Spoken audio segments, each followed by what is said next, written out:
So, diri makita igsoon sa Mateo 5:17 nagaingon nga ayaw ninyong naunaan nga nganhi ako aron pagsalikway sa balaod ni Moses ug sa mga pagtulunan sa mga propeta wala ako manhi aron pagsalikway nini kundi aron sa pagtuman hinuon sa hustong kahulugan.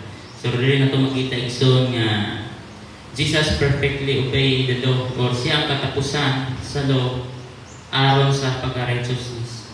Tungod kay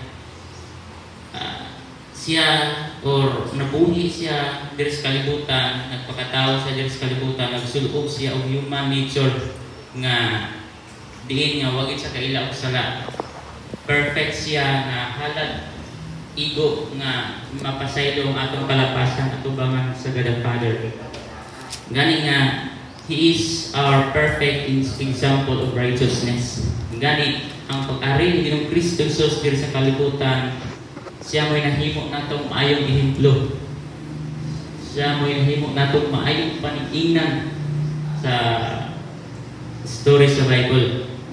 Gani nga ang Biblia nagatugan nga since or malapas mo lang ang usa ka balaod, malapas mo lang bisan usa lang diya sa James 2 chapter 10 verse 10 nga kung malapas mo lang usa ka balaod, malapas mo na ang tanan. Nga ang balaod or ang law is naga-represent lang sa pagka-righteousness ni God. Nadili kinato maabot ang standard ni God.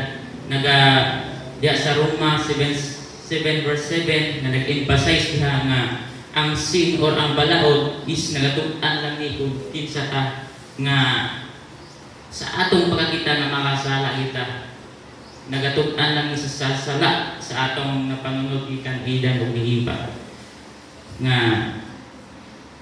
diha gani sa Hebreo 10 verse 10 to 12 naga-emphasize diha nga si Ginoong Kristo Jesus ang katapusan sa halad o iyang halad sa krus sa Kalbaryo nga iyang buhat alang kanato itang tanan nga iyang mga hinimo ginama like your own image epektibo kini hangtod sa kahanturan nga sa panahon sa Old Testament time nga magasacrifice sila og mga mananap para nga mapasaylo ang ilang sala sa panahon nga makalapas sa murado or sa balaod ni Moses, magasacrifice sila ug gitawag nga ceremonial law nga sa panahon nga makalapas sila sa balaod ni Moses sa matag tuig magahalad sila mananap dito sa Holy Temple o ang maghalad niya na ang mga priest tungod kay dili madawat niya sa Old Testament time dili madawat sa mga tao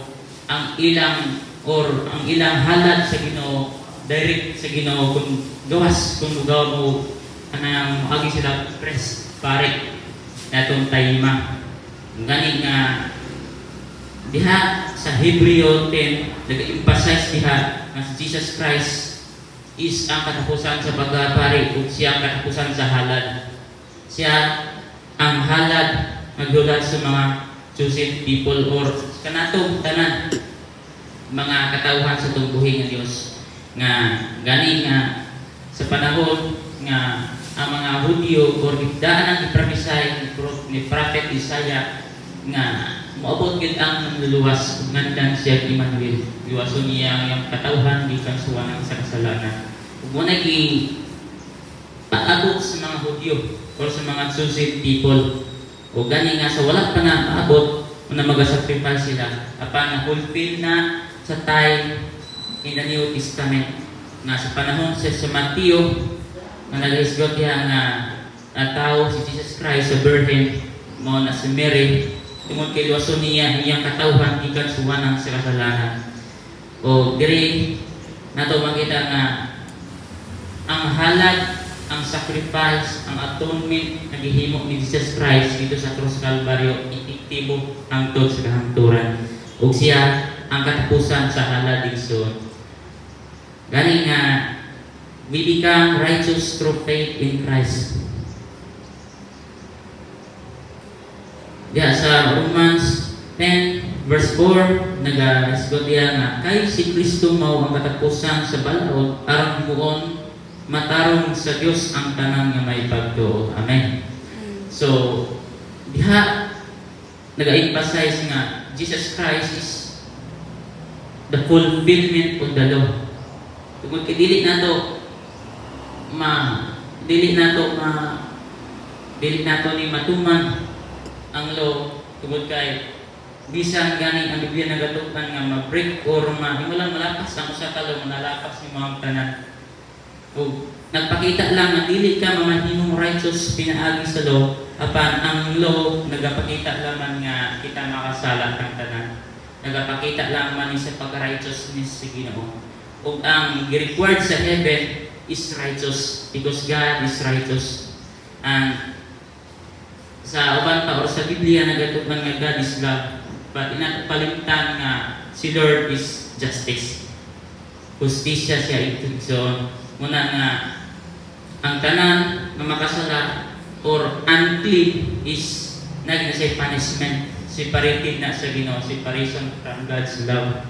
Muna nga sa diha nga si Adam nga ang atong una nga ginikanan sa panahon nga disobey sila sa itong buhay nga Dios, dito nagsugod ang spiritually dead, ang physically dead o spiritually dead. So physically dead, dili ka na makaanalat na mag-iskapulang ka na tungod kay or para apan sa spiritually dead is kita na makalikay na ginahanglan kita kaluwasan. Muna ito mo ang purpose sa sacrifice, atonement ng Kristo Jesus dito sa cross sa Kalbaryo para makita dili ta mahihom sa linaw nga baryo o sa eternal death nga pinagi ni Christ may mutang righteous because ang standard ni God is righteous. Dili ta may righteous pinagi sa law kung dili pinaagi ni Ginoong Kristo Jesus. Diya sa Galatians 3:13 nga Christ redeemed us from the curse of the law by becoming a curse for us. For it is written, cursed is everyone who is hanging on a tree. So dili nato makita nga nahimong tinunglo na Christ redeemed for us a curse of the law. So nahimo siyang tinunglo tungod ug alam ka nato nga iya ang atong sin nga ang nanaa sa atong pagkakita nga impure or iyang idala dito sa krus sa Kalbaryo aron nga kita mahimlo, aron nga kita mahimong righteous pinaagi nga naa kaniya. Kung nahimo siyang tinunglo, ug sumala sa Biblia nag-ingon nga kinsa katong gitayon sa kahoy is tinunglo. So nahimo siyang tinunglo tungod ug alam kanato, tungod siyang God o tungod siyang mercy kay diri sa tong kinabuhi.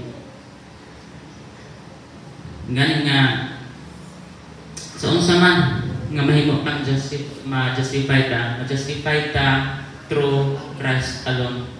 Ang pinaagi ni Ginoong Kristo Jesus makabatong ta kinabuhi walay katapusan. Dili pinaagi sa law, apan ang law is guide o sa Old Testament time is ang law is guide nga but ang reality niya is Jesus Christ. Mao si Ginoong Kristo Jesus ang katumanan sa law o sa kasuguan.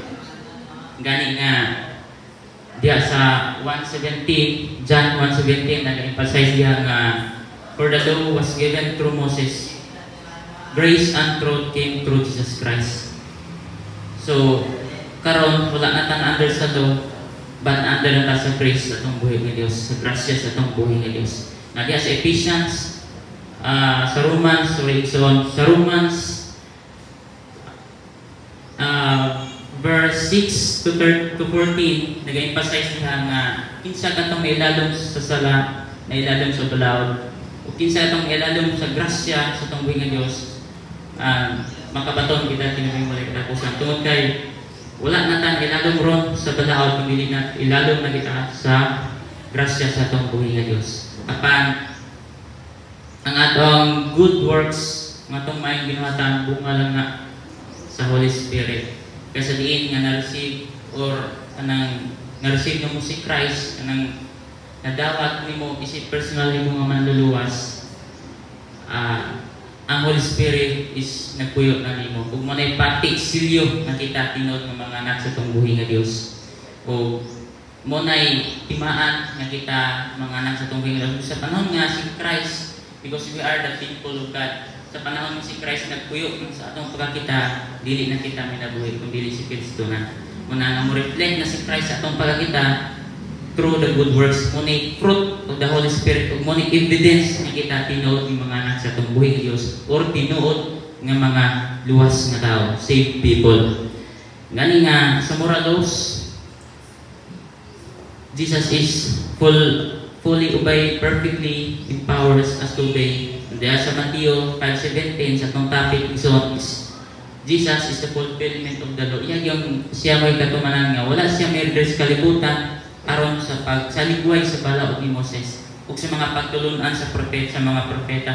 Tinuod aron sa pagtuman ini sa hustong kahulugan. So siyang gituman ang tanang tungod siyang love ngari kanato. Tungod kay dili siya gusto nga naitaw nga may halos sa linaw kalayaw sa death or sa eternal death. Dili siya gusto isang tungod kay palangga ang tanan sa tong buhi nga Dios.